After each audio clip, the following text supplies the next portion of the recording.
अरे रुको रुको, कौन है आप लोग? कहाँ से आए हैं? अरे मेरा बेटा है देव। हम लोग गांव से आए हैं उससे मिलने के लिए। उसकी भी नई नई नौकरी लगी है तो हमें उससे मिलना है गार्ड साहब। तो ठहरिए, मैं अभी पूछ के आता हूँ।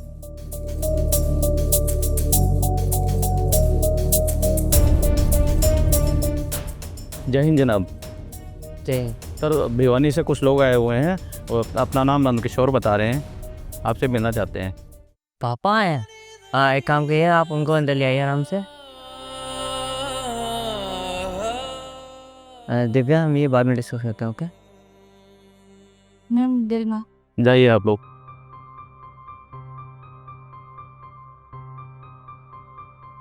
अरे मम्मी पापा आ। हाँ बेटा, खुश रहो बेटा। बस बस बस बस बस। अरे पापा, आप वहाँ क्यों बैठ रहे हो? आपकी कुर्सी तो ये है। अरे नहीं नहीं बेटा, ये कुर्सी तो संविधान ने तुम्हें दी है। और फिर इस कुर्सी के लिए कितनी मेहनत की है तुमने। दिन रात पढ़ाई की है, न जाने कितने एग्ज़ाम्स दिए हैं, कितने सपने देखे हैं इस कुर्सी के लिए तुमने। और तब कहीं जा कर के कुर्सी तुम्हें मिली है। ये कुर्सी ऐसी नहीं कि आप अपने पापा को गिफ्ट में दे दो, नहीं। ये कुर्सी सरकार ने तुम्हें दी है, इस पर तुम ही बैठोगे। पापा, लेकिन आपने ही तो मेहनत करके मेरे को यहाँ तक पहुँचाया है, मेरे को पढ़ाया है, लिखाया है, मेरे को इस काबिल बनाया था कि मैं इस कुर्सी पे बैठ सकूँ। इसमें मेरा अधिकार नहीं है, इस पर आपका अधिकार है। आप बैठिए, आइए। लेकिन बेटा, अगर तूने इतनी मेहनत ना की होती तो मेरा मेहनत तो बेकार जाता। मेरी मेहनत तब कामयाब हुई जब तूने मेहनत किया और मेरे एक एक पैसे का सदुपयोग किया। दिन रात पढ़ाई करके अपनी मेहनत से इस कुर्सी पर बैठा है, तो इस कुर्सी पर तू रह, तू बैठ मेरे लिए, ठीक है बेटा। लेकिन हाँ, मैं एक बात ज़रूर पूछूंगा तुझसे। तेरी नज़र में दुनिया का सबसे बड़ा आदमी कौन है? पापा, दुनिया का सबसे बड़ा आदमी तो मैं हूँ। अच्छा।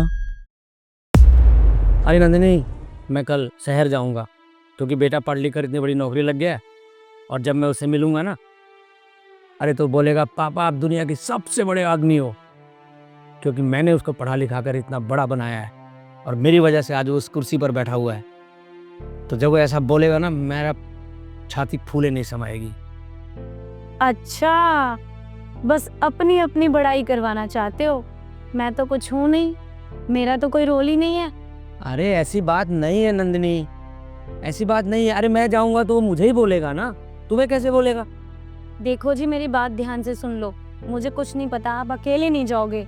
जाऊंगी तो मैं भी साथ में, और हमारी गुड़िया भी चलेगी। अरे ये तो और भी अच्छी बात है। वो कितना खुश होगा अपनी माँ को देख के, अपनी बहन को देख के। चलो चलो, तुम तैयारी करो, हम लोग कल ही शहर चलते हैं सुबह।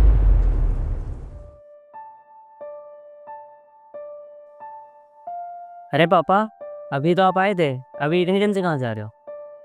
बेटा, तू पढ़ लिख के बहुत बड़ा आदमी बन गया है, बहुत ज़्यादा बड़ा आदमी बन गया है। खुश रहो बेटा। मैं तो ये देखने आया था कि मेरा बेटा कैसा है। मुझे पता चल गया कि मेरा बेटा बहुत बड़ा आदमी बन गया है। खुश रहो, मैं चलता हूँ। लेकिन जाने से पहले मैं एक बार फिर पूछना चाहता हूँ कि दुनिया का सबसे बड़ा आदमी कौन है?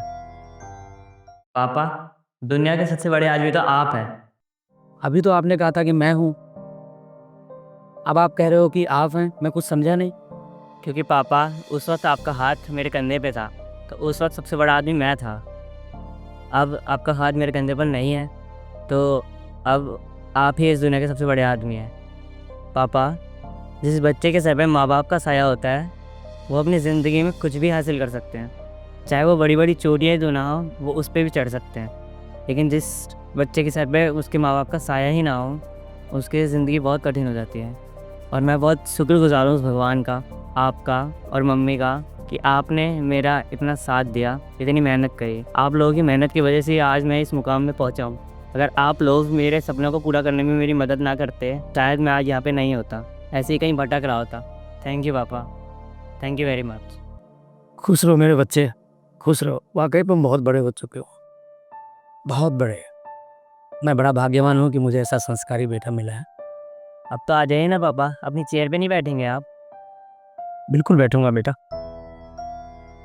पिता रोटी है, कपड़ा है, मकान है।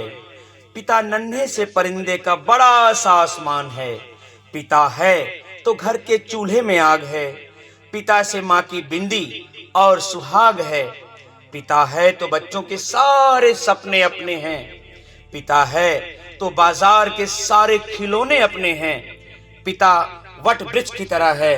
पिता का होना ही बहुत बड़ा सहारा है। अपने पिता का सम्मान करें, उन्हें प्यार करें।